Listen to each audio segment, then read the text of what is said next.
El libro de Hechos.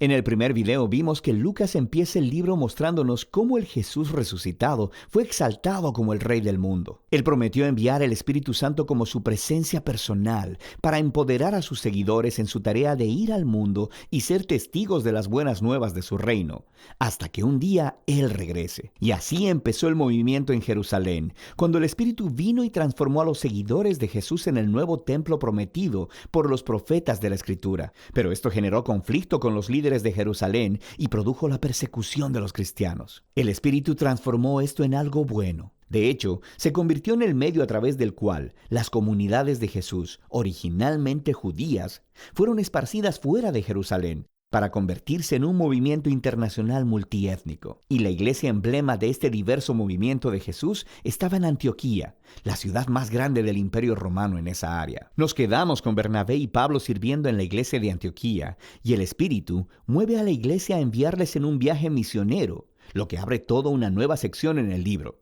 Las historias de Pablo y sus colaboradores viajando a diferentes ciudades en el Imperio Romano, anunciando las buenas nuevas de que Jesús es Rey. La primera misión es al interior de lo que se conoce como Asia Menor, que se encuentra en la Turquía moderna, y termina con una reunión importante de los apóstoles de vuelta en Jerusalén. La segunda misión es a través de Asia Menor y luego hacia la antigua Grecia.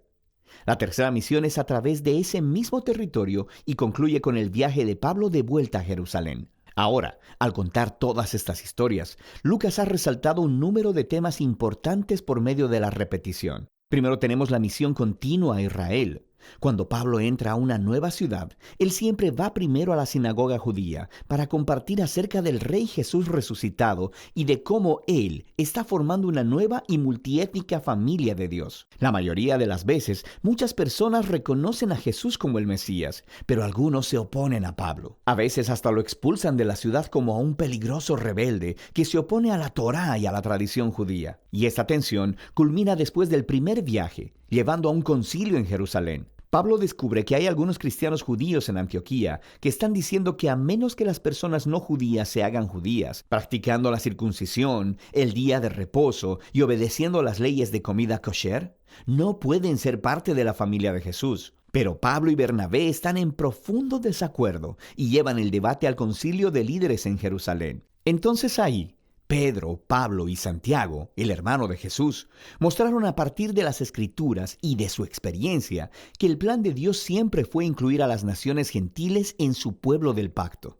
Así que ellos escriben una carta pidiendo a los cristianos no judíos que dejen de participar en los sacrificios paganos del templo, pero no les requieren que adopten una identidad étnica judía o que obedezcan las leyes de la Torá. Esta decisión fue completamente revolucionaria para la historia del movimiento de Jesús. Jesús es el Mesías judío, pero también es el Rey resucitado de todas las naciones. Así que ya la membresía dentro de su pueblo no se basa en la identidad étnica o en seguir las leyes de la Torá. Simplemente se basa en confiar en Jesús y seguir sus enseñanzas. Y esta realidad multiétnica del movimiento de Jesús nos lleva al siguiente tema que Lucas quiere que veamos en estos viajes misioneros: el choque de culturas entre los primeros cristianos del mundo griego y romano. Lucas registra varios choques en Filipos, Atenas y Éfeso. Pablo va y anuncia a Jesús como la revelación del único Dios verdadero y como Rey del mundo, que muestra a todos los dioses e ídolos como impotentes y fútiles. Y su mensaje es consistentemente visto como subversivo del estilo de vida romano y se le acusa de ser un peligroso revolucionario social. Estas historias muestran cómo las comunidades de Jesús, multiétnicas y monoteístas, no encajaban en ninguna caja cultural conocida por el pueblo romano. El mundo antiguo nunca había visto nada como ellos, y los cristianos despertaron más que solo sospechas. Otro tema que Lucas repite es cómo Pablo y los cristianos son constantemente acusados de rebelión y hasta traición contra el César, el emperador romano. Las personas entendieron correctamente a Pablo. Él anunciaba que había otro rey, Jesús. Y también vieron correctamente que la manera de vivir cristiana retaba muchos de los valores culturales romanos. Pero cada vez que Pablo es arrestado e interrogado frente a los oficiales romanos, ellos no ven ninguna amenaza y lo liberan. Estas historias nos muestran la paradoja que la iglesia primitiva presentaba al mundo. Era un movimiento mesiánico judío, pero era étnicamente diverso, lleno de comunidades que trataban como iguales a los hombres y a las mujeres, a los ricos y a los pobres, y a los esclavos y a los libres. Y todos ellos confesaban su lealtad solo al Rey Jesús y no a ningún otro dios o rey. Así que su mismísima existencia ponía de cabeza los valores centrales de la cultura romana. Pero los cristianos no representaban ninguna amenaza militar, porque Jesús les enseñó a ser personas de paz. Así que, del único crimen que Pablo y los cristianos pueden ser acusados es no conformarse al status quo. La última sección del libro retorna su enfoque al testimonio de Pablo esparciéndose desde Jerusalén hasta Roma. Su último viaje misionero termina en Jerusalén, donde su controversial reputación le precede. Es atacado por los judíos, quienes piensan él ha traicionado a Israel, lo que atrae la atención de los soldados romanos, quienes piensan que Pablo es un terrorista de Egipto, empezando una rebelión. Así que lo arrestan. De aquí, Pablo es sometido a juicio.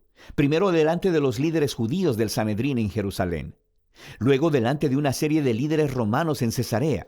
Allí está el gobernador Félix, quien remite el caso de Pablo al siguiente gobernador, Festo, quien eventualmente trae a Pablo delante del rey Agripa. Él termina en prisión durante años, aunque los cargos en ninguno de los tribunales fueron probados, porque lo que estaba haciendo era anunciando su esperanza en la resurrección que ha sido cumplida en el Rey Jesús. Esto difícilmente puede ser probado como un crimen, pero a este punto, el sistema legal romano no puede simplemente liberarlo, así que Pablo termina apelando a la Suprema Corte de Roma.